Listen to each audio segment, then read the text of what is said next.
I'm in my zone, I'm in my zone. I'm in my, I'm in my zone. Exe, What's up? how are you, my brother? I'm good.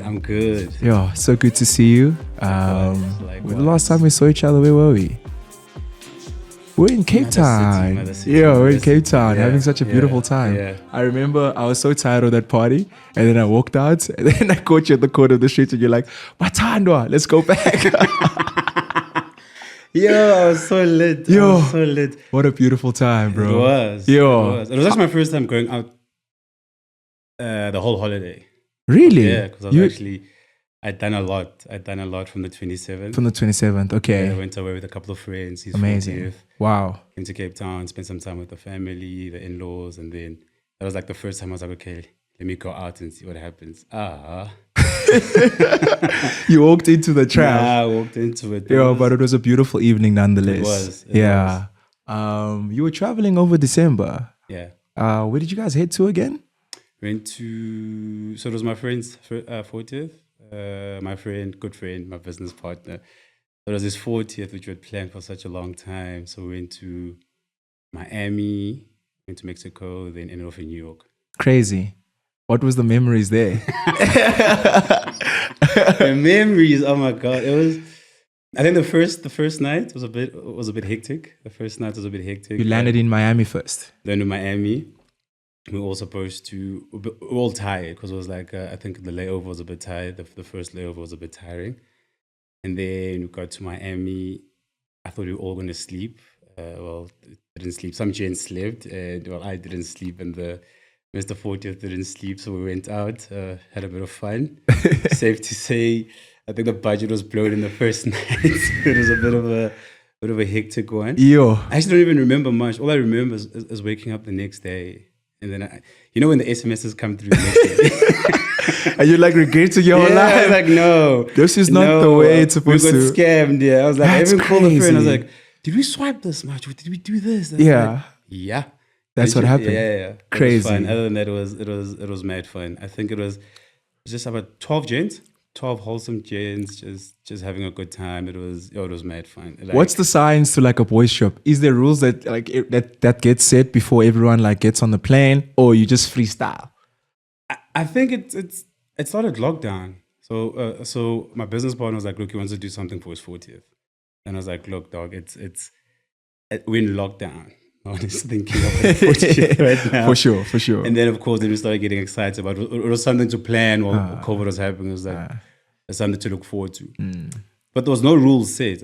I think the only rules we had was just respect for each other. Whoever wants to do whatever, do whatever. If you get lost, let us know. I don't know how, but just do whatever it is that you want to do. And it was just pure respect. And I thought it was going to be like a bit hectic, like 12 guys all getting along, but we all got along so well. Wow. And whoever found a dope spot would hit us up and say, hey guys, pull through. This is what's happening here. So it was mad fun. That's beautiful. There was no rules, but I think all the rules were broken of fun. So I think everyone had so much fun, but other than that, there was no rules. That's crazy. Nothing. Yeah.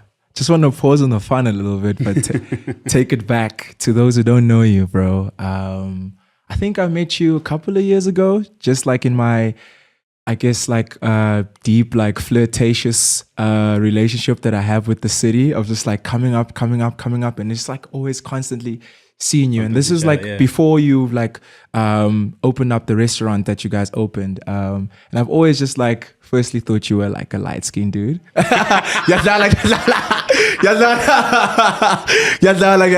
And then you heard the name. And then I heard the name, I was like, Muzi. What Muzi is this, man? Yo, shit. Man. Tell us who Muzi is, man. Where he was born and what's his upbringing dynamic like? Okay, shit. Where do I start? Okay. Muzi, Mabuza, in full. Muzi Waike, Waga Mabuza.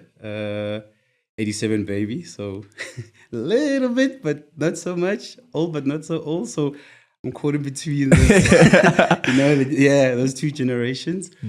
I was born in Dobsonville, but I was actually born in Hillbrow. I was born in Joburg, Hillbrow. Don't know why. I've always wanted to know where I was born because I come from Joburg. So I think it was always in my interest to ask my parents where exactly was I born. I was born in Hillbrow Clinic. I drove past 3 years ago. It's not the same Hillbrow Clinic, but it's a creche now. But anyway, times have moved on. I was raised in Dobsonville. I was also raised in Orlando East Pefeni. So my parents split. You know how it is. Like when you split, you live with your moms, and then when it's school holidays, you go back to your dad. So I was raised between Dobsonville and Pefeni. So those are the two areas of guys that I was raised in. Okay, like you are a middle out of 2 siblings, right? Actually, yeah, you know, you got your siblings and you get your other siblings. Black families. I wouldn't say black families. I would just say dads. Dads. I would just say dads. Yeah. Dads. So I've always been, middle. I mean, middle. From your mom's children. From my mom's children. So from my mom's children, there's 3 of us. So it's my sister, then I'm the middle one, then it's my brother, then from my other siblings that my dad has other 2 siblings. What am I saying? My dad has 2 other kids, so I have other 2 more siblings.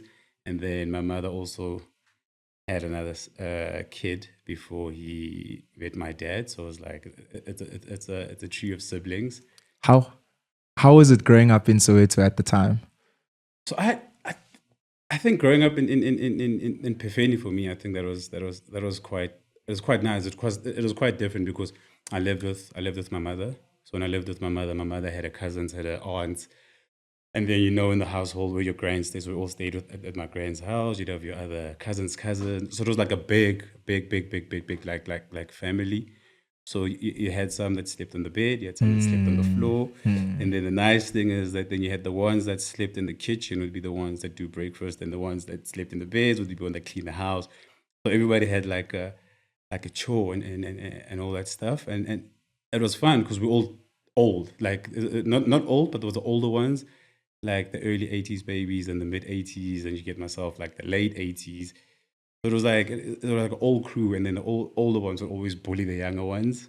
So I was always bullied because I was like the youngest one. So I think I grew up around the bully household. But I had my uncles who were like super strict. So the older ones in the evening, like shangy shambok, like you hear these niggas getting whipped. I was like, I do not want to get into trouble with any of my uncles.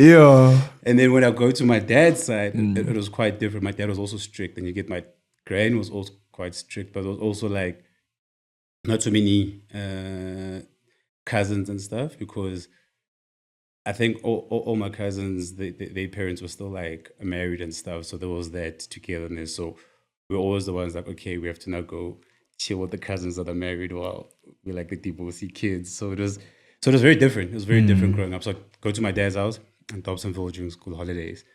And then when it was school time, I'd be at my mom's house and my grand's house. Wow. So it was like different dynamics. But what I also didn't get is, and my parents were divorced, but they still got along like a house on fire. So I was like, why did you guys get divorced if you guys could still get along? So that still like messes with me a bit. So I was like, okay, were you guys so unhappy in your marriage? But when you guys left the whole marriage, because sometimes marriage has got this heaviness sometimes that some people can't handle.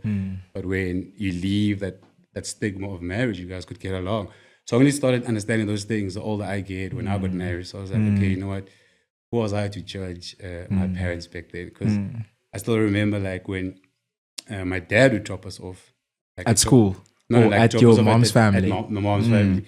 I don't know, there's always this thing, like divorced parents, they just drop you by the gate. And in my head, it still plays. I was like, why was I dropped off by the gate? Like but my mother would be there waiting. And then we're like, Hamba, when I was like, what do you guys have to talk about? You guys are divorced. There's nothing you guys need to talk about. But you could still see the love was there. But I never used to understand as a kid. But when you go back as an adult, and you're like, okay, there was love between these two people. And I think they did the co-parenting so well that it didn't really mess up me and my siblings that much. But it was, but the older you get, you're like, these people were divorced. But you could see, like, when those little fights when they're married. But as a kid, you don't know what's going on. You just hear your parents raising their voice. Like, there goes another fight. So yeah, that's how I grew up. That's how I grew up. Beautiful, man. And Pops is a taxi owner. He is. So like having that like I mean, like growing up amongst other kids, like, you know, we have this conversation of like, yeah, you go visit your friend. Okay, his mom's a librarian, his mom's a teacher. Like, how would you explain what your dad do to your friends, with your friends? So before he became a taxi owner, was actually a truck driver. That was like a truck driver for INJ, Ivan and Johnson. I don't know why that name stuck to my head Yeah. every time. So he was actually a truck driver before he became a taxi owner. So shout out to him. Actually, that's actually my role model. Like my pops is literally like my role model. That's a nice thing about it.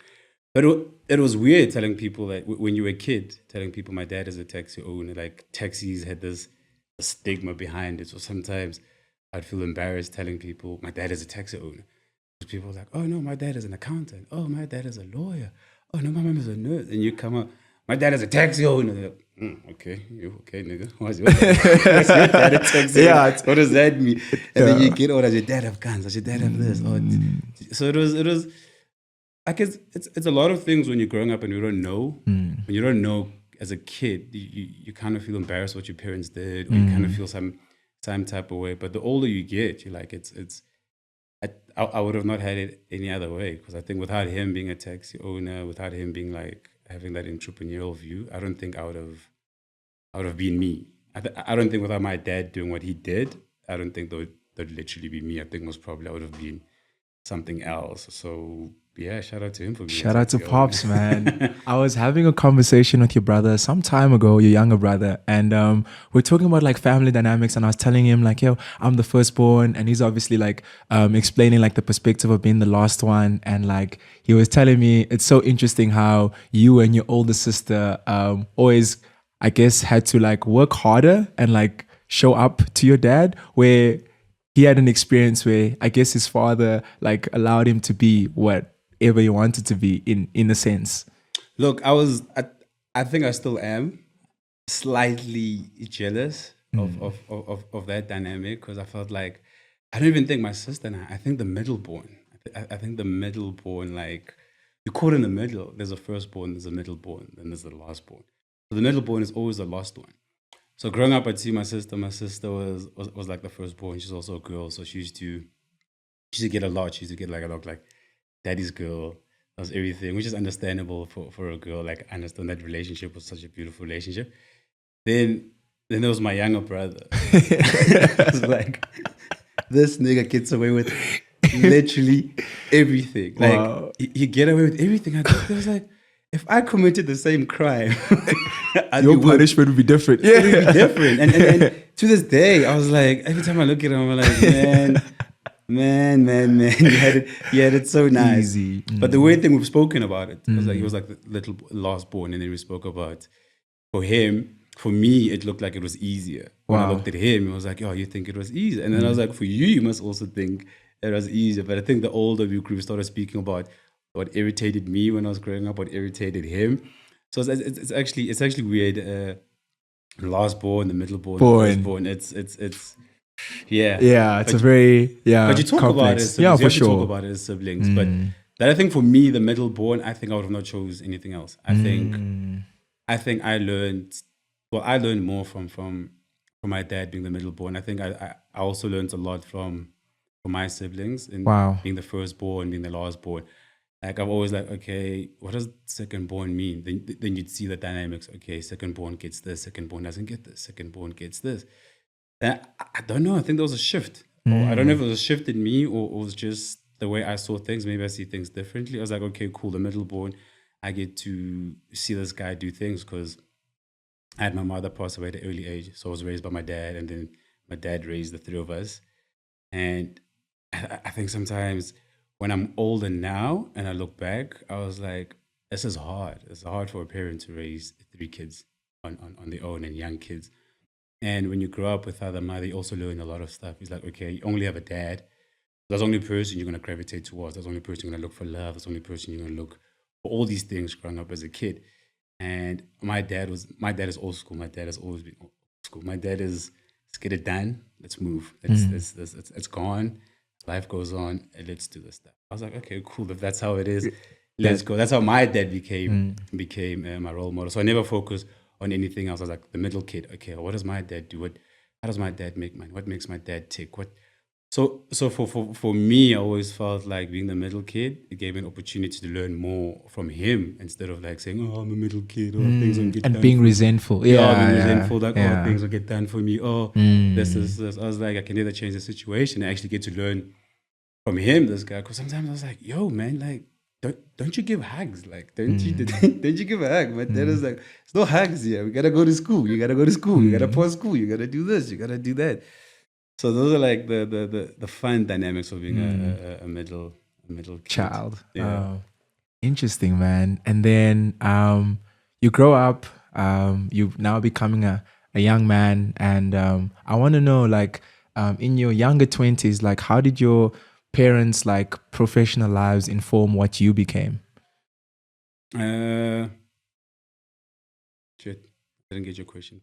So your Sorry, your I dad was thinking about something else. how did your parents like careers and profession inform like who you became and what you done with your career path? Oh, okay. So it's sorry, fuck, the phone is ringing, and I thought it wouldn't ring. It wouldn't ring. So I think with my dad being an entrepreneur, outside entrepreneur, a taxi owner, everything growing up. So like I'd say 16, my dad had taxis. Well, he had taxi, and I was like, look, I want to learn from you. I want to see what you do. I want to do this. I want to do that. And my dad was like, no, you gotta first pass your matric. You gotta go to varsity. And I was like, well, I don't want to do that stuff. That stuff for me doesn't seem interesting. I think I want to follow your path. So then I think also when you speak to your parents and you open up to certain stuff, because I was like, no, I want to do what you did. And think I didn't understand why he did what he did. And he was like, I did what I did for survival mode. You don't have to do what I did for survival mode. You can actually go to varsity. And you guys have the opportunity to go to varsity. You've got the opportunity to do this and that. But for me, still, it didn't resonate. I was like, okay, varsity. Okay, you get a degree. You might get a job. You might not get a job. What happens? I want to like focus on what you do. But my dad was quick to kill that. It's like at 16, I was like, look, you can maybe come work with me in the taxis during school holidays. So I think I've always like, for me, it felt like my varsity started at the age of 16 when I used to like shadow my dad. So I'd go with him to the taxis. I'd see these things. I think even as a kid, when I was a truck driver, I asked him, yo, can I come with you on one of these deliveries that you do? It was like, there's no fun in there. All I do is deliver. Just kid and I deliver stuff. I was like, for me, it's fun because you're my dad, you're my hero. So whatever it is that you do for me, regardless, it'd be fun. But to go back, I think my varsity started at the age of 16, like going to taxis with my dad. I learned a lot of stuff, like from just taxis, how taxis operate. I started learning how taxis operate. I started learning routes. I started learning my dad's entrepreneur. I started learning like, okay, how do you get a car finance at the age of 16? I started learning how do you repay? Does insurance, does this, does that. And then at 16, at night, I'd go like get the checkings. So like I'd go get the money. That was a huge responsibility. I was 16. So my sister was 18, so she could drive. So we both started going, land my checking and all this stuff. So I started learning there. So I started learning. And then my dad would always send us to the banks on weekends, like, go pay this debt off, go pay that debt off, go pay this debt off, go pay that. And I'd sit there, I was like, geez, how many debts does this guy have? Why are we paying so? How many debts? I never used to understand. I was like, okay, Dad, why do you have this debt? Why is this debt? So I was always asking questions. But I know my dad is very short. I think that's where I got my shortness, my impatience. It's like, stop asking, nigga. Just go pay this stuff. Then he tells, okay, go pay whatever Joshua do, whatever it was back then. Yeah, it was Joshua do actually. Like the ball guy, I used to hate him because we owed him so much money. So my dad would send us to go pay those different accounts. So I started learning. I said, oh, okay, these are all your debtors in business. This is what all my dad owns. Just because he's an entrepreneur, he still has all these debts. So I think when I went to varsity and I got to varsity, I just wanted to speed through that. Wow. I was like, yo, I just want to get my degree. I just want to leave and I just want to start working. Like I don't have time for this. What did you end up studying? Ucom logistics, taxis, logistics. So I thought, okay, we can take my dad's taxis further. We can go to trucking. We can go do this. We can go. That's why I wanted to go do logistics. Crazy. So I was like, and then you become the owner now. I become the owner. Wow. What does that pivot look like? So that for me is, it looked great because I think, to be honest, my dad assisted me and all of that. It was like, okay, you can't piggyback off me. I can make you an owner yourself. You can do that. You can do that. I also don't think it's something I've actually spoken to people that, oh, I'm a taxi owner, all of that. It's never been, for me, it was like, this is me piggybacking off my dad, which my dad gave me some foundation to grow on. But I've always wanted to do something for me. Like for me, I always wanted to do trucking. I always wanted to get into trucking. I always wanted to like further the business, because I always thought taxis is limited to our association. So your routes are given, so you can't go further than that. You can do cross border, you can do all of that. But I was just like, we can do logistics. We can go, we can do Gauteng. We can do each province. We can go nationwide. So me, I was like, big ideas. I was like, I was so big. So when I studied, I was like, I'm giving myself 3 years, and I want to be out of that. And it's. I gave myself 3 years. Got the degree in 3 years, and then life decides, yeah, we're gonna show you something else. This is not. So I was like, yes. So that was a bit of a game changer. A game I was changer. like, oh God, Yeah. I really thought I was gonna do logistics. I really thought I was gonna work for the big logistics company. I really thought I was gonna get 3 years experience, and I'm out of here or whatever. I'm gonna start my own thing. Then, that didn't happen. And then the magical moment comes where you connect with your dad's friend. Yeah. Tell us about that story. So I think it was second year. Like second year, everyone studies, and then everyone like sends out the CVs to do VAC work. I was like, okay, I'm not really interested in VAC work. I work for my dad. That's my VAC work. The third year, I started sending VAC work. I saw some people sending other stuff. Oh no, I'm getting VAC work. So I was like, oh shit, I'm a bit behind here. People getting VAC work for what they wanted to do. So I think all my friends in varsity got VAC work. I think I had no VAC work. I was like, okay, maybe I'm stuck in the picture. You're supposed to get VAC work. I was like, okay, cool. I'll pass. I'll try to get my marks to look good. Then I'll reapply again for a job. I think I applied at so many companies. I applied for, what is it called? Like VAC work. There's this like this program. I forgot what it's called. Applied for that, got nothing. Applied. I think I even changed laptops. I was like doing at the library. I was like, no, something wrong with this one. Let me change. Why am I getting no responses? Let me go to another device. All the devices I went to still got nothing. I was Wow. like, okay. I think it was 2009 graduated, and not graduated, passed, and then 2010 you're supposed to start work. I was like, okay, shit, I've got no work. All the homies, either they're going to this company, going to that company, going to this company. Nothing. Jan, Feb, March, April. I'm like, yo, I'm sitting at home, I'm doing nothing. But I was still working for my dad. But I was like, okay, I wanna grow. I wanna do this. I started working for my dad, like from then, like Monday to Sunday, and then I think my dad said, look, I'm gonna speak to my friend. He's got an outdoor company. He's in marketing. Set up a meeting with him, go speak to him and see if you like it. It's marketing. I was like, okay, let me try it. Let me go see what marketing is about, which was my second major, but in my head, I still wanted logistics. So my dad organized that meeting. Thank you so much, Dad. Fuck, you've always been there for me. Went to that meeting. So I'm there thinking, okay, just a meeting. So afterwards, I'm like, yo, so when is the interview? Well, so who do I need to contact? For this? Like, no, this was the interview. I'll get my PA to send you the contract and all that stuff. So I was like, okay, cool, crap. I've got a job. I'm gonna start working, and so that's where it started. And Crazy. And I think also it was got to do with the World Cup 2010. Yes. I think every South African was just in a good spirit. Like everyone was just so welcoming. If you wanted something, people were like, everyone was so kind. So I don't know if that happened at the same time. I was like, but anyway, I got the job. So yeah. And now you start selling or learning about making billboards. I start learning. Okay. I get there, I learn as quick as possible. But it's the World Cup. Like there's an energy. There's the energy about it. It's so cool. Like everything is waking up every day to go to work. It was my first job. I was like, okay, I'm excited to go to work. I'm doing this. I'm doing that. I still worked at the taxis. Weekends I still work at the taxis. For sure. So I've never left. Yeah, I've never left the taxi game. Start working. 3 months into the job, I'm bored. I'm like, okay, I'm bored. I'm very bored now. So, but it's still the World Cup, so everybody's still in that Yes. everybody's still in that energetic mode. Learned a lot. Learned about the billboards. Learned about the wall mural space.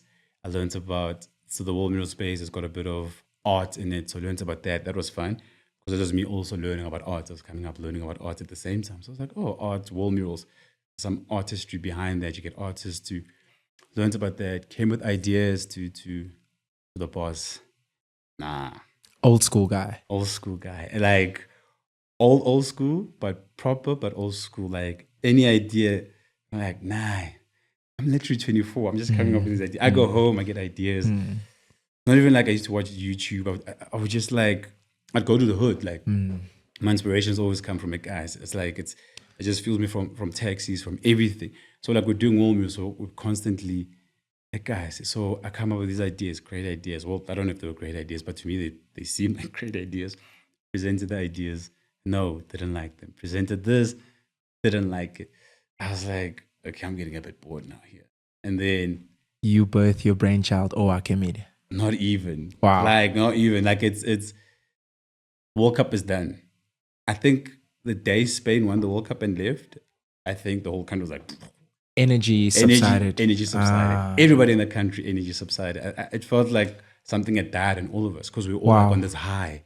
Constantly. Like constant high. Like, and it was like a 3-month high, 4-month high. 1 month. 1 month. 1 Okay. month, yeah. The World Cup was 1 month. But it was this. But it was the high also leading into it. The build up. Yes, the I'm build including up the. to it. I'm including the. Yeah, I'm including the build up. Sorry, Yeah. sorry. So the build up was that. So when it ended, everything just felt like it was a. Wow. So I was like, okay, going to work. I didn't see this guy. Also, like he was an entrepreneur. Also, he wasn't just only an outdoor. And as much as it was a small company ready available to come see him, you couldn't see him. And I think 2010 pushed out 2010, finished 2010. Then 2011, I was like, yo, I've got this itch. Like, I gotta feed this itch. I was like, let me go back to AAA because I did my major in Marketing. logistics and marketing. Let me just go to AAA. I do a course, finish the course. Who are you meeting in AAA in your year? I don't know anyone. I think I met students that were in their final year because I just did one course. So it was just students that were in their final year. And I was like, I think there was like 6 or 8 of us that were old.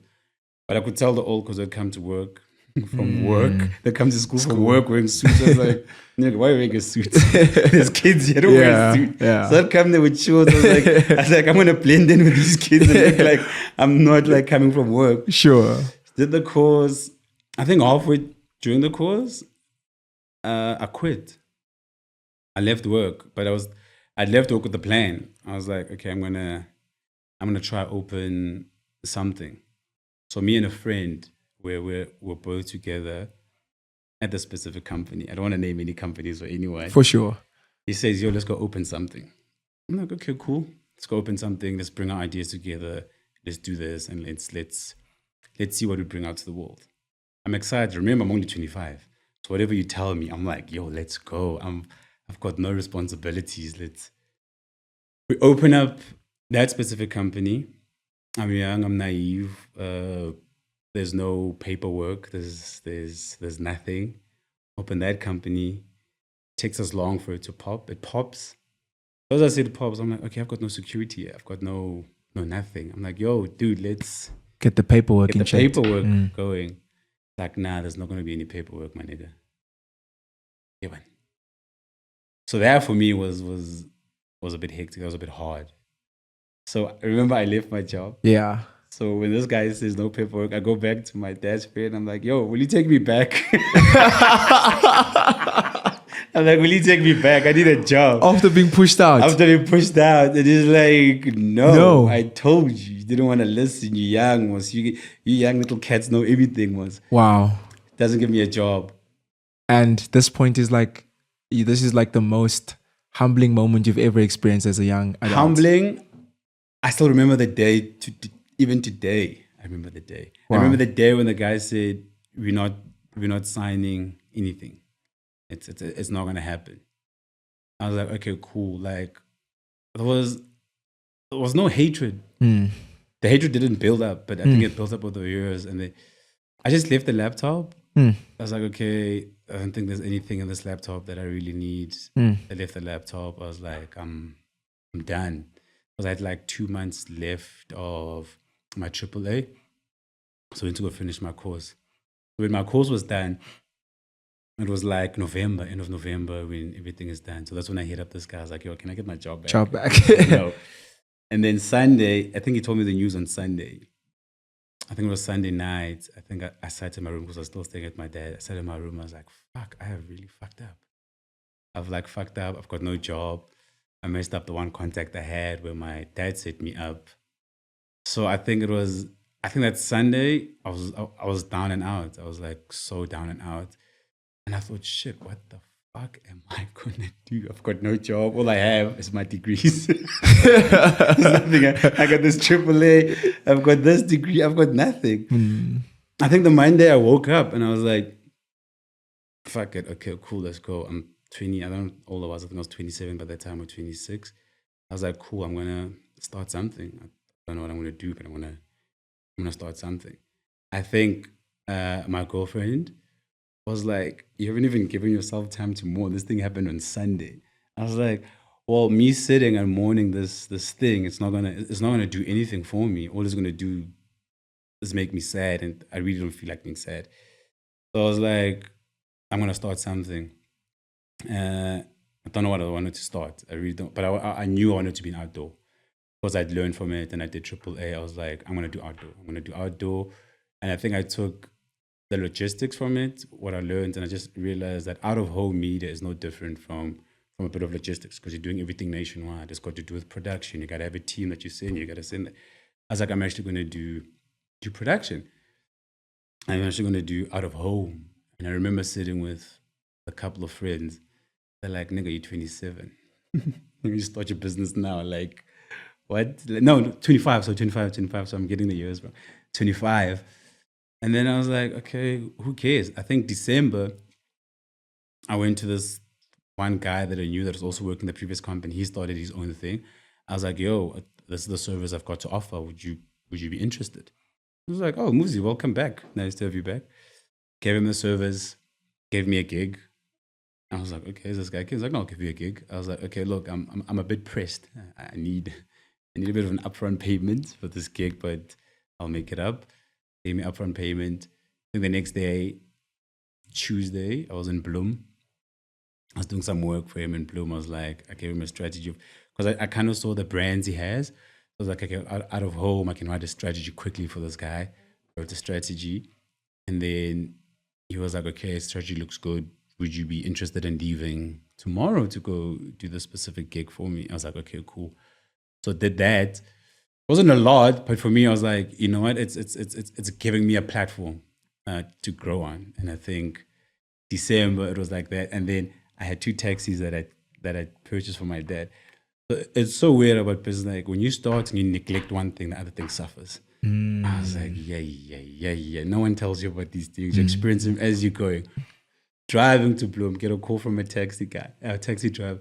Hey, I need this. I'm like, dog, I'm in Bloom. Please call my dad. It's like, I called your dad. Your dad said I must call you. It's not his taxi. So I'm like, this is a lot. So I'm like, on the call, I call my dad. I was like, yo, I've got this to do. It's like, you've got that to do. I don't have that to do. So figure out your stuff, my man. I'm like, but I just started this. I just lost this. I'm going through. My dad has always been, that's not my problem. That's your problem. Don't make your problems my problems.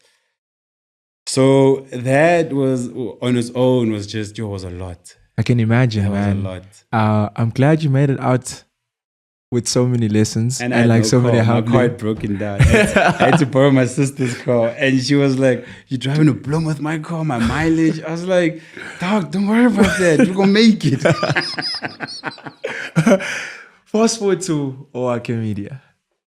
ORK Media, ORK Media. I think it's been fun. It's been fun. I've really enjoyed working for ORK Media. It's been tough.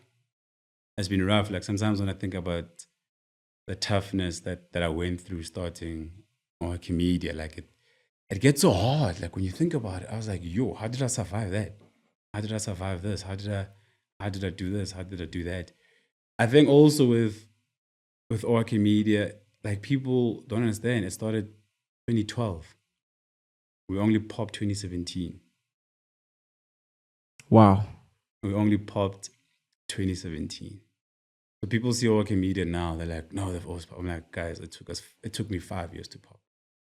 It took me 5 years to hire people. Like I couldn't even pay myself a salary, nor even hire anyone. Like it's like I couldn't even do that.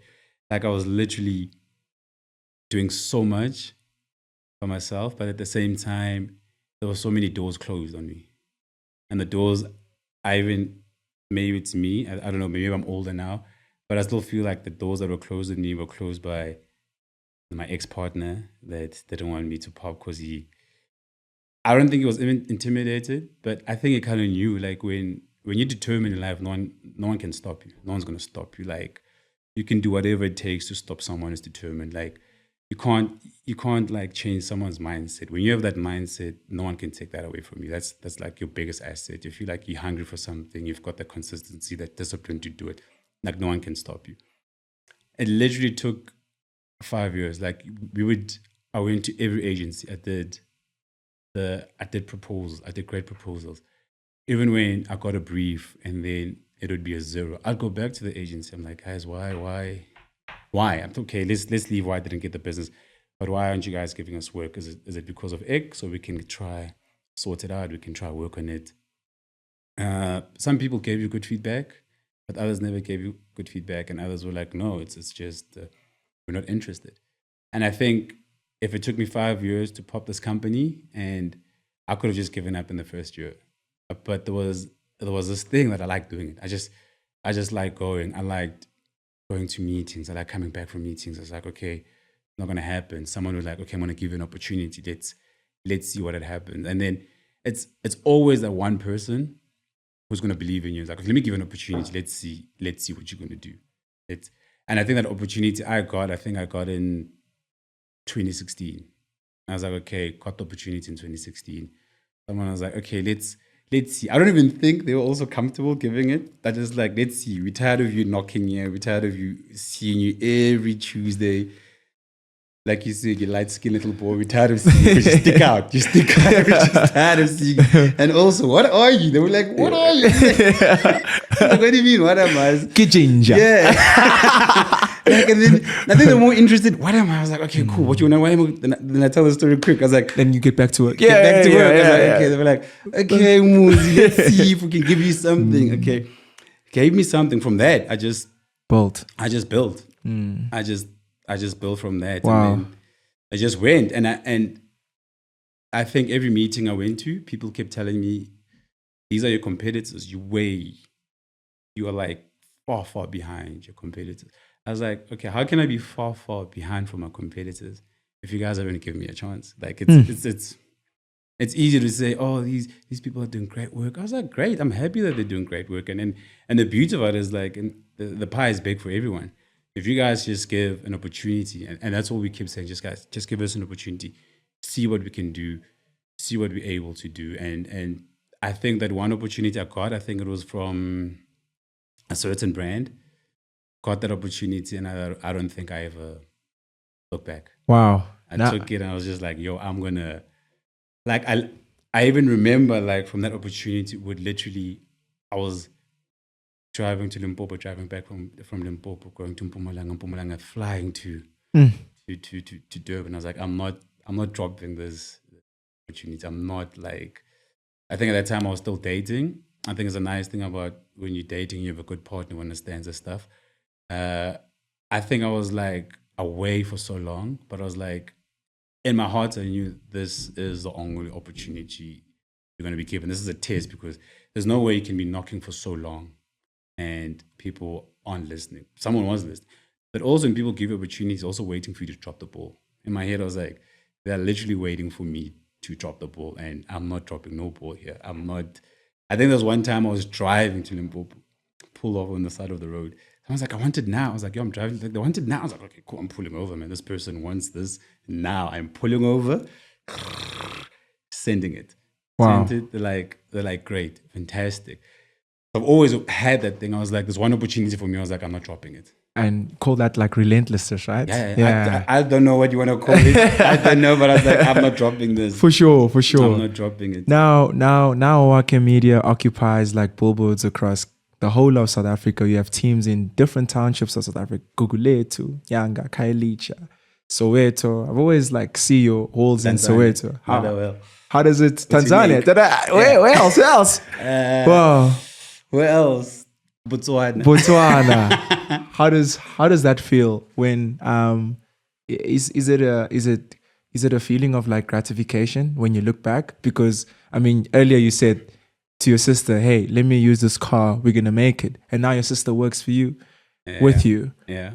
Your brother also works with you. Yeah. It's so interesting how everything just came back full circle. How does that make you feel? I'm gonna be honest. I think for me is like yesterday's win stays in yesterday's win for me. Like I don't feel like I don't celebrate a lot of stuff. I don't celebrate that we made. For me, it's just keep shifting that goalpost. For me, I was like, okay, great. This year we're gonna do this because it was like first year we're gonna occupy Gauteng. We're gonna occupy.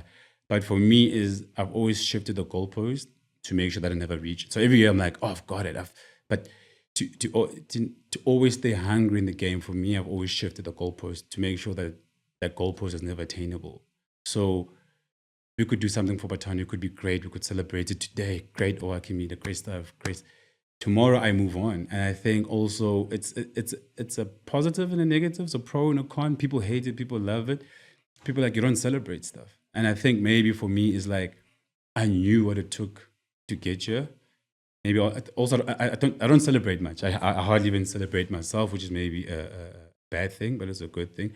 But I always feel like my goal personally should never be attainable. And I always feel like I tried to install that in my team, but also realize you can't also instill your own views in people. I also see sometimes in my team, when we get a campaign, when you do good, they celebrate. I celebrate for 2 hours, I'm gone. I'm like, yo, what's the next thing? We gotta keep going, guys. We gotta keep going. But that's also a bad thing. But to answer your question, personally, I am happy from where Owake started and where Owake Media is. And we haven't even scratched the surface. That's beautiful. We haven't even scratched the surface. It's not even close to where I envision where we want to be. And also I realized that when you start something, it becomes your baby. And I also realized it's no longer my baby. I had to let go of that in my head. I was like, this is no longer your baby. It's way now bigger than you. It's you started something, but leave whatever personal things I have as Muzi versus Owake Media. Owake Media stands on its own, and it's got its own stakeholders now. It's got its own people. So I can't push my own narrative constantly about Owake Media. So it took me long to let go of that. I was always like, this is Owake Media. I needed to be here. You guys don't understand where I come from with this thing. So I've had to slowly, I wouldn't say I'm 100%, I would say I'm like 80%, where I've had to let go of the baby. But I still believe we haven't scratched the surface close to what it is that we can do. And with my siblings that I work with and my other partners that I work with, other people that I work with in the team, I think they also know that we're not close to what it is that we're supposed to be doing. Amazing. We're not close to what it is that we're supposed to achieve yet. Because the goalposts keep shifting. Beautiful. Yeah. So if for someone who hasn't been, how would you describe a Joe Burger? A Joe Burger? Because you're from Cape Town, hey. Well, I'm a Joe Burger now. How long? Relax. you gotta do like 3 years. You gotta give me like 3 years. You're a Joe Burger. It's my third year now. Okay. Give it one more year. Okay, fair. I think you gotta know what you want from Joe Burger. You gotta know what you want from the city. If you don't know what you want from the city will give you what it wants from you. You gotta know what. If for me, I grew up in Joburg, so all I know is Joburg. So if I go to other provinces, I'm like, yo, shit, it's different ways of doing things here. I go to Cape Town, I'm like, it's slow. It's very slow. It's very calm. Joburg is quick. It's extremely quick. It's bubble gum. We like it today, we hate it tomorrow. You gotta know what you want. And if you don't know what you want from the city literally will give you. Like it'll push you in directions where you don't want to go. So you gotta understand like it's a working city. And it's a working city with so many people from different spheres of life that come to Joburg. We have all that energy. We have all these religions also. He has a lot of religions more than other people. You have a lot of acceptance in Joburg more than other cities. So this is all my opinion. So people mustn't think this is what Joburg is. What I've experienced from Joburg. It'll swing you left and right if you don't know what you want. You like the city. You gotta stand your ground. You gotta be you in order to get the best out of the city. It's rough. It's tough. It's tough love. The city will screw you. There's a lot of people in the city that will screw you. It's fast paced. It's not if someone asks you to do something today, if they ask you, yo man, I've got a deadline at 12, can you assist me in this? And you faff about. There's, for instance, in my industry, there's over 450 companies that do the same offering or quite the same offering.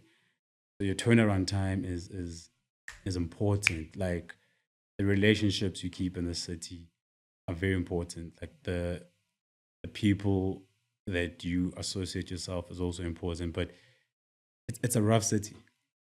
Joburg is rough. I know people are like, oh, Joburg is rough. And I feel like if you understand the city, you can like I've played with the idea of like maybe moving to Cape Town or maybe trying something in Cape Town. I was like, I just can't. Like Joburg gives me something that I want. It gives me that feeling of being alive. But it's a harsh city, very very harsh city. I hear you, bro. Now you get to a place where okay, has legs, it's running. The taxi thing is something that you know by second nature because you've been doing it when you're 16.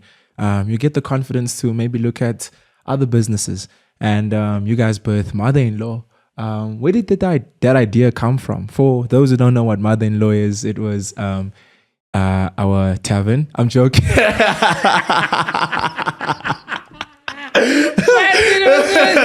Oh man, yo, mother-in-law was like a inner city home for us in that beautiful center there in Craig Hall, and like we have so many memories there. It was a place where lots of young people got to meet people that were meant to meet each other, and I guess what you guys created was an ecosystem of just like culture. Take us through that idea, and with your former partner Dane, who's also a good friend of mine, good friend of ours. Where did that idea come from, and like what birthed the idea, mother-in-law, the restaurant? COVID. I think a lot of shit got birthed during COVID. I think COVID. I think I would piss the Dane. I'd piss the Dane. Because he's like, oh, you work for yourself, you do this. This looks easy. I was like, no, it doesn't. It just looks easy from the outside. It's quite. So I was like, why don't you start something? I keep pestering Dan. I was like, why don't you start something? Because you have this like. Let me not interrupt you. Go. No, you go. No. I'm gonna think about it as I go. Okay, let me go. Go. Okay, yeah, cool. go. So I speak to Dan. Dan is like, I can leave me alone. I'm gaming. I was like, and also, what I don't like about the internet and social media and all this stuff, it's like it keeps saying, if you're not birthing an idea right now during COVID, what are you doing with your time? I was like, what do you mean? What do you mean? We shouldn't be birthing anything right now. We're all trying to survive. People, close families dying. This is dying. We're not even supposed to be birthing anything. And for me, COVID was, I don't know, for me, I was like, yo, it's the first time in a long time in my life where I was like, Still. I was like, I don't know. And I'm usually the person who wants to change something. I was like, oh no, if we can do, but I was like, yo, you can't even get out your own house. So what are you going to change? So for me, I was like, okay, cool. I'm going to game. I used to game, but I was like, let me game. Let me do the things I used to do back then when I used to try relax. I tried gaming. I tried starting a new business. I was like, what am I going to start? I've got Archimede. I've got this. We're still We were still working during COVID. That was the beauty of it. It was Wow. it was so good. We were still working. I think my partner now, we sat there, we were supposed to present something before COVID. And then we changed the whole strategy. We're like, yo, we're going to make this COVID based within 4 days before lockdown was supposed to happen. Because we looked at it, we're like, we do out of home. So everything we do is now off. You as Batan, if the brand manager did out of me taking your budget from there, you're like, yo, I'm putting it in digital. So we managed to get that. And then we're still working during COVID. I was like, okay, this is a blessing because we're still able to retain all our staff. We're able to do everything just from us just being able to just switch it to a COVID strategy. And client liked it, like, you can do a PR, you can do this, you can do that. So that was great. Then I was like, okay, people are saying we should start new businesses. Okay, let's start new businesses. What are we starting? I was like, I don't know what to start. I've got these 2 businesses. They're still like very young. Keep hitting Dane up. Dane, start something. Like, there's opportunity for you to start something. I was like, my G, I'm not starting shit. I'm right at home, smoking, having a good time. I think it was also a time where his daughter was about to be born. So it was also, then all of a sudden when you keep pressuring someone, they're like, okay, let's talk about this. And it's like, Dan was the one who said he'd like to start a restaurant. And I was like, okay, cool. You want to start a restaurant? What does it look like? What do you? Then I was like, no, let's start a restaurant. I was like, I know nothing about that space. We know nothing about that space. We'll learn about that space. We'll do everything about this. I think also like COVID, what it made you do, it made you want to start something. Like you were ready to start. You're like, oh, once we open, it's going to be birth of something. We're all going to be let out. So that's how Mother-in-Law started, and then ran some ideas, did that. I think I don't like mentioning people's names because I don't know if their names want to be mentioned. That's also. fair. So there was these 2 homies that are like, no, they've got restaurants. They can show us how the game works, how this works, how that works, how that works. And we started with Mother-in-Law, and that was the idea. The child of Mother-in-Law was like, okay, let's open Mother-in-Law. It'll be Indian restaurant where it'll be also different, where there'll be like cocktails, a different vibe from your day-to-day restaurants that you know in Joburg. And I think from 2020, I think only opened in 2022. So from there, it was like, let's start this, let's start that. And eventually that's how Mother-in-Law came to about. life. Yeah. Wow. What were some of your most memorable moments of that place? Memorable, I think it was opening night for me. I think when I left opening night, I was like, what the fuck just happened? Explain that feeling. It was a good feeling, but I know myself, I'm like, seeing so many people there that day, it was like, you got to make these people happy every single time they come there. And you got to make people that don't know about this place happy every single time they come. So to me, I was like, great, fantastic. Thanks for everybody showing up. But when I left that night, I was like, fuck, the work starts now. I was like, this is scary. And at that time, I was like, okay, as much as we've learned about the restaurant space, my knowledge is still -10. And that for me was scary. I was like, okay. And for me, I hate disappointing myself. And I was like, with opening a restaurant, there's so many social beings that come there. So you gotta like ask them, are you fine? Are you graduated? And everybody was like, this is gonna be a success. It's gonna be a success. For me, I was like, anxiety, panic attacks. I was like, oh my God, what the fuck have we done? And Dane being Dane. And I was like, oh. In my head, I think opening night, I was like, oh, Jesus. The other memorable part was 50 years of hip hop.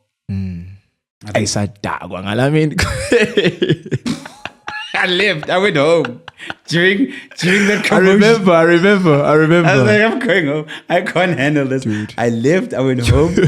I think Robin was like, what do you want here? I was like, no, I'm here to play with Kaya. He was like, no. I was like, I don't know what's going on there, but I don't know. I feel like tonight I might not sleep here. I feel like I'm going to end up somewhere in the jail cell.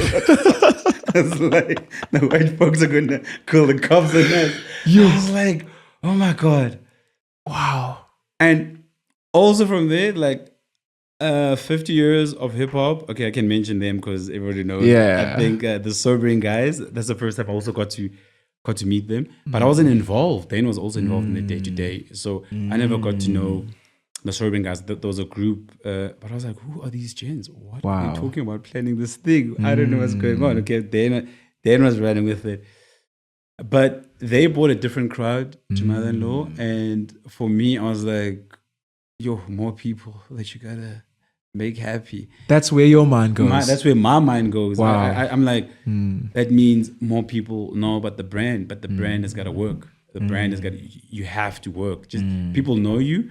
For me, I look at that night, I'm like, oh, there's a lot of people. And the experience we give those people tonight, they might come back, they might tell other people, or they might just say, don't go there. Wow. So for me, I don't look at like, oh, it's great. I got to meet I got to meet a whole lot of different people I've never met in my life. Got to meet you there. Got to meet the sobering guys. Got to meet other people of sobering. Got to meet people that I hadn't seen in a long time. They're like, are you part of mother-in-law? I was like, nah, I just work here. I just work. I'm just running the floor. Yeah. So for me, it's always been like, the more people know about you, the more people know about your brand, that means it's time to get to work. Wow. It's like you gotta wake up tomorrow and there's nothing you're celebrating. The only thing you're celebrating is that people know about the brand. It's time to get to work. So that's where my mind was at. But at the same time, to be fair in mother-in-law, it was I didn't give 100% of my time to the brand, and the reason I also didn't I tried to stretch myself. Dane and I tried to stretch ourselves too much, and when you try to stretch yourself too much, something always falls down in life. Like you can't be there and everywhere. And I think I was at a point in my life where I had a young kid, so it was also hard, like coming back home late, focusing on ORK media, focusing on the taxis, focusing on this, focusing on that. It became a lot, and when that becomes a lot, I don't know about Dane's story, but it takes your toll. You and your partner start arguing about that small stuff because you're not getting enough rest. You're not getting enough this. You both start like drifting. And the thing is that when you start a business with anyone, you guys are partners. And when you guys start drifting and you start fighting, you guys now move different ways, and you neglect the brand. You forget about this and that, and then it becomes now an ego thing. And then at the end of the day, it's like, oh, well, I also got this to do. Oh, I also got this to do. Oh, well, you're not the only one who's got this to do. I was like, shit, how the hell did it become how did we get here? But at the end of the day, we still had to show up for the brand. We still had to do what we had to do. But I realized that for me personally, I was like, I'm burning, and I was burning out. I was burning out quicker than I would accept. I was like burning. And I think also you don't want to admit that you're burning out. I think it was the first, maybe second time in my life, I was like, shit, I know this feeling, and this is burning out. And also it's like, you heard a lot of voices, you heard a lot of people like, oh, what the fuck were you thinking opening this thing? Like, come on, like there was such great positivity from mother-in-law, but there was also like people that were like, also that the weird shit is that everybody wants to hear your success story. And sometimes people don't want to hear your problems. Like, oh, you're just kidding around. Mother-in-law looks like it's doing great. I was like, and also then I just wanted to prove to myself, I was like, I could start another business and it could be a success. But it was a lot. It was a lot on the plate. But I think meeting different people from different spheres of life, I think that's what kept it going. Like, there was a lot of people I met at mother-in-law, but I'm a very reserved person. Like, every time I'd come there, I was like, oh shit, you gotta go speak to the patrons. Oh, okay. I was like, this is growing you. Yeah, it's growing you, but it's also taking you out of your comfort zone. So there's a lot that you learn from mother-in-law that you could take, that I could still take into ORK Media, into other businesses. And there's also other stuff in mother-in-law that I felt like could have creatively changed, or could have creatively put, but the shit about burning out, it doesn't even matter anymore. That's fair. I've just burnt out. Like, I can't do this. Dude, I remember hagging Dane. You guys, it's like a week before you guys are closing down. I'm like, dude, we got to do the Dick party there. We got to do it. It was like, he was like, he'll get back to me. And then he was like, dude, let's do it. And then that last night where we all just got to be together was everything. Yo, man, if those walls could speak. I think before the decorators There was another thing happening, but it was the last, it was a last weekend, but there was Last another thing that weekend, yes, happened. yes, but like the yes, decorates one was the yes. conclusion. Yes, Yeah. yes. Yo, flowers to mother-in-law, man, and shout out to you and Dane for giving us a home. Thank you. Now that we got like all the work out the way, it would be like criminal of me like not to touch on such a big part of your life, which is like your family, your wife Robin and your son Kaya. What is fatherhood like? Yo, shit. Okay, I thought the work was a fun stuff. We're going into the deep stuff. We're going into the deep stuff, but fatherhood. Okay, let me start with fatherhood. Okay, I think that's the. Which one you want, fatherhood or the marriage, the relationship? Which order do you want? Whichever way you feel natural to explain. Fatherhood. I think fatherhood is fatherhood is a lot. I think most people don't speak about fatherhood. Like I thought they would speak about fatherhood. Everyone speaks about fatherhood like it's great, it's good, it's easy. It's like it's easy because you've got your own. You brought someone into the world and you're supposed to like automatically do this thing that's called fatherhood. You've got a son. You're supposed. And I remember when like before Kaya was born, I thought, okay, let me prepare all these things. Let me read the books. Let me do this. Let me go to therapy. Let me fix myself. Let me get. It's annoying. Like it's just been ringing and it's just fucking annoying. I'm just gonna turn it. Sorry. So it was like let me read the books. Also, it was like I think lockdown was still like in lockdown and stuff. So it was like okay, let me read the books. Let me prepare. Let me read this. That all the preparation.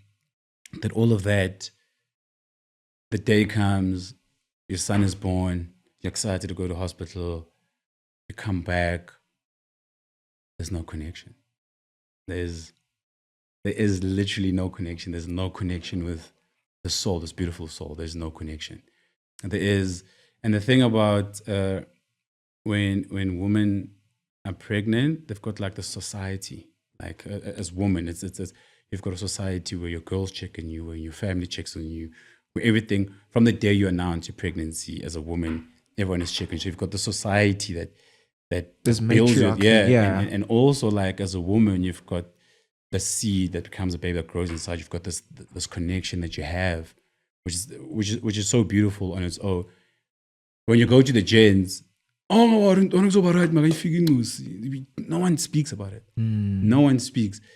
There's other groups that were started. I tried to join those groups. I was like, you guys are not speaking about like, the thing. You guys don't want to speak about the thing. No one wants to speak about there is no connection. People are like, oh no, so my son there was a connection. I was like, okay, great. And I kept looking for that connection. I was like, there is literally no connection. I feel like I'm raising a stranger. And it fucks with your mind so bad. Like you can go to a deep zone. Like I think I was in a deep zone. It takes you time to come out because you're like, you feel so sad as a human. Like, why don't I have a connection with my son?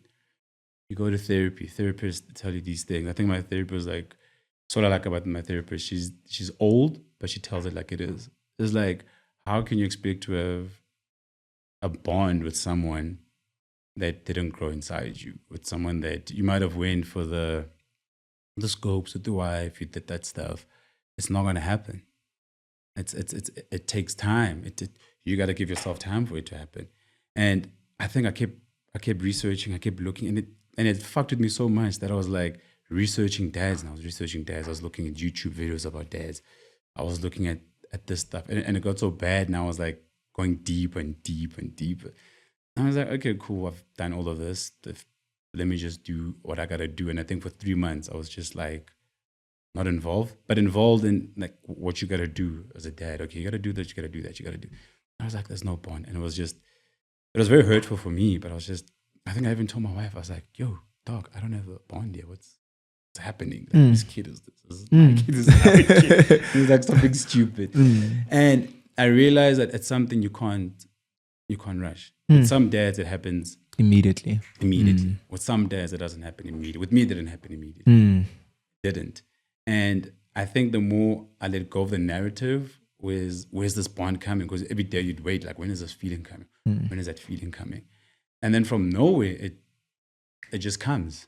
It just literally comes, and you're like, okay, this is my son. I'm the dad, and then your day-to-day activities now change a bit because now you feel there's this bond now that you have with someone, and it's like, okay, sometimes I'm like, yo man, I'm your dad, bro. It's like this kid is 9 months, doesn't know what's going on. Like, so it's fatherhood has its stages, and I really think that anyone who's gonna have a kid, whether it's the woman, whether it's the father, whether it's the dad or anything, that bond is gonna come. Don't be fucking hard on yourself. It's gonna come. Some people it comes early. Some people it takes longer. But when it comes, it comes. And I think fatherhood also on top of that has taught me a lot. It taught me it's literally fucking not about me. It's not about me. Like it's literally not about me. It's literally bringing somebody on this earth, and this person just relies on you to guide them. This person just trusts you, and that's the weird thing, is that somebody that young trusts you. Your point of view in life, how you look at life, this person looks up to you.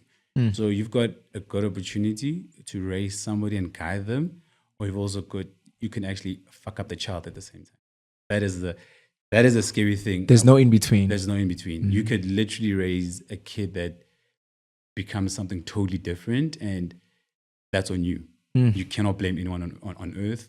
That is on you. So I see like a lot of people think, oh, this, but I'm like, dog, you've got a bigger responsibility in your lifetime to do the right thing, and it's just to raise this kid in a proper way. Just try. Just try. If you can't do it, just try. If you need help, ask for help. But you could literally fuck up this kid's life, and you could bring something into society that people are like, yo, what have you brought to this world? So, but yeah, from then to now with Kaya, like best friends. We like, you're indestructible. Like we're indestructible. Like it took long also because it was very like connected to the mom. So they're always like best homies, and also realize not having boundaries within your family life, your work life, your play life. Like I can't expect my son at the next day to be like, hey, daddy wants to play with you. But he's like, yeah, every weekend mom is playing with me. Why do you want to play with me now? And then I'm like, oh, the son doesn't want to play with me. And then you go run to your wife. Your wife also is like, well, if you don't put in the time, like you can't expect him to know you. And then you use your ego. Yeah, but I gotta work. And then your wife's like, oh, I also gotta work. So you gotta decide where you place your boundaries. But I think like Robin has never like said, it's like, yo, look at yourself. Maybe look at where you can, what you're giving, what you're not giving. And I think with Kai, I was like, okay, cool. Let me try this boundary thing. Because also, like I said earlier, I haven't fully let go of Owaki Media. So I also feel like that's my little baby also. So I've like set boundaries. And I remember the other time I was like, yo, Kai doesn't like me to read him bedtime stories. And I tried to read him a bedtime story. I think it was like 2 years ago, last year, or late last 2023. And I was like, can I read you a story? He's like, no, mommy always reads me stories. I don't want you to read me a story. I was like, okay, I can look at it in two ways. I can look at like, okay, I can use my ego to say, oh, this boy, or the boy is just saying, well, I'm used to mommy reading me a story because you never read me a story. So I was like, okay, cool, let me try read him a story every day, or let me sit with them when they read a story. Now I do a bit of reading story. So it's all about what you put in and what they give back. And I think I think fatherhood has taught me a lot, like a lot. It's taught me. Has it improved your relationship with your dad, being a dad? In terms of understanding. It took us to hell and back, my dad and I. You being a dad? Yeah. Wow. It took me and my dad to hell and back. Like it was deep. It was like, you never did this. You never did that. I'm now doing this to my own son. My dad was like, yo, man, you doing it, not me. If your beef lies with me, let's sort out my beef. Don't now include me in how you're raising your kid and you want to blame me. No. If you got a problem with me, then speak to me about what I did. I was like, okay, cool, let's have the conversation. I had the conversation with my dad. I was like, I really don't want to have this conversation. I did not know it was this bad. Yeah.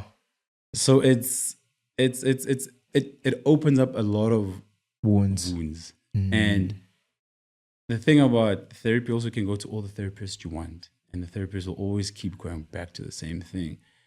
Go back to your source, the problem of your source. And I looked at it, I was like, okay, my dad gave me everything like I could possibly want as a kid. My dad was my role model. My dad was this. But there's also some faults that when we grow up as kids, we look up to our parents so much that we just pocket to the side, pocket to the side, we pocket to the side. And the beauty about life, everything you park to the side is going to come back. And it comes back tenfold and more painful, more worse, more everything. So the conversation with my dad, I was like, yo, this and that, I'm battling here. I'm battling. It's like, my dad always said, yo, don't put me in this equation. Put me in this equation. You've got a problem with me. Let's sort out this equation. Let's try to work on this equation. And maybe this can better that. But you can't say, you're doing, and then you want to blame. It's like, no, that's your son. You've got your own responsibilities. So sort that out. I think also the relationship with my dad has gotten better. I think as much as he's always been my role model, everything, there's still the fatherly side. Like my dad was not cold, but if my dad showed an emotion, you'd be like, yo, what happened? Like my dad wouldn't give hugs. Stoic guy. Huh? Stoic guy. Stoic. And then I meet my wife who gives hugs and it's like, why are you so cold? I'm like, I'm not cold. I grew up with this. I don't know how to give this. Then you have a kid. Then you're like, I don't know how to give this because I've never had it. And then you got to let go of all that shit. I'm not saying we can let go of what our parents did or what that, but you got to change your mindset to say, okay, cool, that is in the back of my head, but it can't allow me to mess this up because it's got nothing to do. And I think my therapist was like, you got to decide, like, do you want to forgive your dad? Do you want to move on? Do you want to hold this grudge? What? Like the therapy is beautiful. People think you go to therapy and your therapist say, this is what you got to do. Then you wake up the next day, you got to be. They just give you tools that you got to just figure out. At the end of the day, you still have to do the work. And then, so I think my relationship with my dad, when that started getting better, they started getting better. When they started getting better, they started getting better. Wow. So when I didn't know what to do here, I could go back to here. Yeah. And it's like, try this. And then I was like, so it's fatherhood has also got to do with go speak to your own dad. And I know growing up, the more we grow up, we somehow think we don't need our parents. And trust me, the older we get, we need them more. Because we think we don't need them, we need our parents more. Like the more we grow up, there's obstacles that, yo man, there's only your parents can assist you in them. Only your parents can be like, okay, this means this. But my dad has never been a person to say, do this. It's just like, okay, maybe this means this. Look at this, look at that, look at this, and try to do this. And then let's see what happens. And I think also like last year, my dad and I went away. The first time it was just the two of us. And I think I kept texting my wife. I was like, this nigga's irritating the fuck out of me. Like, I'm very like reserved, but I'm loud but reserved. So every time we'd go somewhere and it's a bit lit, it's like, yeah, we're from South Africa. Do you know Nelson Mandela? I was like, dude, fucking use that line. That's the entry line. And then he would speak to these people that I would slowly like move away. Then he's like, why do you get embarrassed? I'm like, yeah, but you've been saying Nelson Mandela for so long. Let the man rest. We can't use him everywhere we go. Then I think for that also, for me and my dad who have gone away for that long, just the two of us, and that on its own just added something. Was healing and added something. Got back, became a better father also. I was like, I can now let go of this shit that was holding me. Because I also realized that there comes a point in our time we're going to have to forgive our parents. We're going to have to, whether you want to heal, you're going to have to forgive your parents. Not only for that little path in your life, but for yourself, your own sanity. Because holding a grudge against your parents and the pain you feel, you carry that so much, and it lives in you. It lives in you, and it manifests in the way you parent. Yeah, and you think, oh, I'm over it. Then you're not, because what you put in the back comes back somewhere somehow, and you'll never be able to go past that obstacles because you're always blocked. I hear a lot of people say, I don't need shit for my parents. I was like, dog, like for someone who grew up without a mother and for someone who only had one parent, trust me, whatever shit they did to you, I think it's fixable. If it's not, that's also fine. But rather make peace with yourself then. Because if you don't make peace with yourself, you'll never find peace. So that's how that's actually like helped me. Like I had to go back to my dad. I'm like, yo man, I'm literally battling here. And that's what has helped me with fatherhood a lot. I hear you, bro. Man, is there one thing that you want to tell your 16-year-old self that was like inquisitive about the taxi game and like wanting to follow his father's path? Or not even in the direction of like entrepreneurship, but just like Muzi that was 16 years old? What would you say to him? I'd say be nicer to him. I'd definitely, like, if I could speak back to my 16-year-old, I'd be like, I should have been more nicer to myself in certain situations. I think there's certain situations there was voices in my head. I think growing up, there was always people like, oh, you're never gonna make it, you're gonna amount to nothing, blah blah blah. You're gonna, and it lived inside me. So, if for instance, a test I got a B, I'd lose it. You're fucking stupid. You could have got an A. You could have done this. You could have done this. I literally say just be nicer to myself. There's I think the more you're nicer to yourself, and I'd be like, forgive myself for a lot of stuff that I'd done at 16. At 16, I think I was rough, but I was also like fighting a lot of demons that I didn't know what the fuck I'm fighting. But I was also like fighting voices in my head, and I think like growing up, it was people always like constantly would tell me, nigga, you're gonna amount to nothing. And then when you do something great, you still hear those voices. Even at 16, I was like, why am I hearing these fucking voices at 16? So I just be like nicer to myself. Just yeah, and you're gonna prevail. It's gonna happen. Like, trust yourself. I think at 16 I was trusting myself because I wanted to be a soccer player. That didn't end well. So I was like, nah, this ain't gonna happen. So let's quit this one. That's everyone's dream. Yeah. Is it? Yeah. I had similar dreams. My brother has similar dreams. I didn't make it. So don't feel bad. Don't feel bad. That's everyone's dream. Yeah. I went to trials at Kaiser Chiefs, didn't make it. I was like, yo, let me go back to school. I kind of feel so bad. Yeah. So yeah, that's that. And what was the second question then? There was two questions you asked. Was it one? No, I was just saying, what would you say to your younger self? Yeah, that's what I'd say. Yeah. Well, thank you for coming through, man. It's been such a you. blessed session, bro. Thank you for having me. Fuck. I think it's the first time I've actually spoken in a long time. I think the last time I did something like this was 2009, if I'm like, or 2010. So I've never. Wow. I don't speak. Like I think I even told you. I was like, dog, don't you have like something prepared so I can learn? He's like, no, man, we're just gonna have a conversation. It's been good. It's been beautiful. I think. Yeah. Thanks for the invite. Shout out, so brother. much. Thank you. Peace and love.